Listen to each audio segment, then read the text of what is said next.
जानिए किन जीवात्माओं के लिए खुलता है स्वर्ग का द्वार। सुबह का समय था। स्वर्ग के द्वार पर 4 आदमी खड़े थे।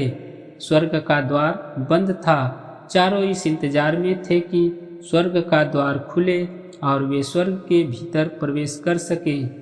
थोड़ी देर बाद द्वार का प्रहरी आया। उसने स्वर्ग का द्वार खोल दिया। द्वार खुलते ही सभी ने द्वार के भीतर जाना चाहा, लेकिन प्रहरी ने किसी को भीतर नहीं जाने दिया। तुम लोग यहाँ क्यों खड़े हो? प्रहरी ने उन आदमियों से प्रश्न किया। उन चारों आदमियों में से 3 ने उत्तर दिया, हमने बहुत दान पुण्य किए हैं, हम स्वर्ग में रहने के लिए आए हैं। चौथा आदमी मौन खड़ा था। प्रहरी ने उससे भी प्रश्न किया, तुम यहाँ क्यों खड़े हो? मैं सिर्फ स्वर्ग को झांककर एक बार देखना चाहता हूँ। उस आदमी ने कहा, मैं अच्छी तरह जानता हूँ कि मैं स्वर्ग में रहने के काबिल नहीं हूँ, क्योंकि मैंने कोई दान पुण्य नहीं किया। प्रहरी ने चारों आदमियों की ओर ध्यान से देखा।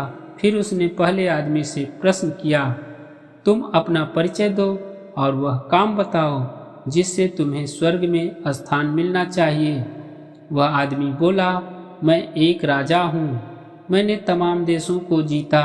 मैंने अपनी प्रजा की भलाई के लिए बहुत से मंदिर, मस्जिद, नहर, सड़क, बाग बगीचे आदि का निर्माण करवाया तथा ब्राह्मणों को दान दिए।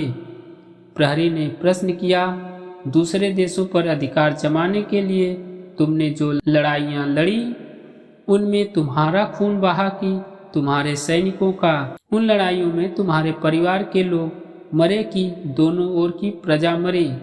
दोनों ओर की प्रजा मरी। उत्तर मिला, तुमने जो दान किए, प्रजा की भलाई के लिए सड़कें, कुएं, नहरें आदि बनवाई, वह तुमने अपनी मेहनत की कमाई से किया या जनता पर लगाए कर से? इस प्रश्न पर राजा चुप हो गया। उससे कोई उत्तर न देते बना। प्रहरी ने राजा से कहा, लौट जाओ, यह स्वर्ग का द्वार तुम्हारे लिए नहीं खुल सकता। अब बारी आई दूसरे आदमी की।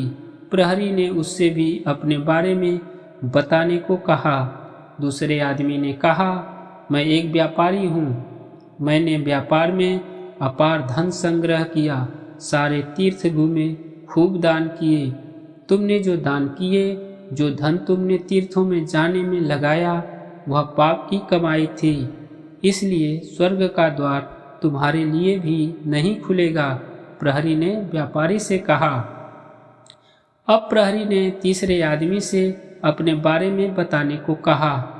तुम भी अपना परिचय दो और वह काम भी बताओ जिससे तुम स्वर्ग में स्थान प्राप्त कर सको। तीसरे आदमी ने अपने बारे में बताते हुए कहा, मैं एक धर्म गुरु हूँ। मैंने लोगों को अच्छे अच्छे उपदेश दिए। मैंने हमेशा दूसरों को ज्ञान की बातें बताई एवं अच्छे मार्ग पर चलने हेतु प्रेरित किया। प्रहरी ने धर्मगुरु से कहा, तुमने चंदे के पैसों से पूजा स्थलों का निर्माण करवाया। तुमने लोगों को ज्ञान और अच्छाई की बातें तो जरूर बताई, मगर तुम स्वयं उपदेशों के अनुरूप अपने आप को न बना सके। क्या तुमने स्वयं उन उपदेशों का पालन किया? स्वर्ग का द्वार तुम्हारे लिए भी नहीं खुलेगा। अब चौथे आदमी की बारी आई। प्रहरी ने उससे भी उसका परिचय पूछा। मैं एक गरीब किसान हूँ।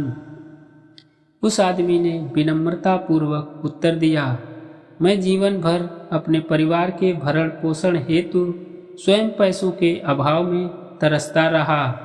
मैंने कोई दान पुण्य नहीं किया, इसलिए मैं जानता हूँ कि स्वर्ग का द्वार मेरे लिए नहीं खुल सकता। प्रहरी ने कहा, नहीं, तुम भूल रहे हो। एक बार एक भूखे आदमी को तुमने स्वयं भूखे रहकर अपना पूरा खाना खिला दिया था, पक्षियों को दाना डाला और प्यासे लोगों के लिए पानी का इंतजाम किया। हाँ, मुझे याद है, लेकिन वे काम तो कोई बहुत ज़्यादा महत्वपूर्ण नहीं थे। मुझे बस थोड़ा सा स्वर्ग में झांक लेने दीजिए।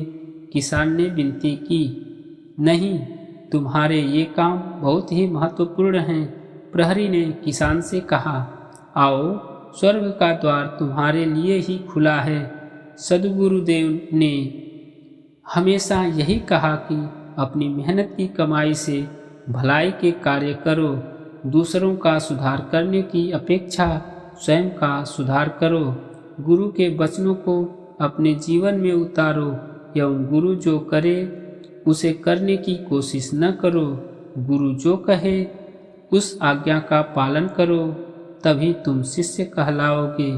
दोस्तों, कैसी लगी ये कहानी? कमेंट बॉक्स में अपनी राय जरूर दें। हमारा पूरा वीडियो देखने के लिए आपको दिल से धन्यवाद।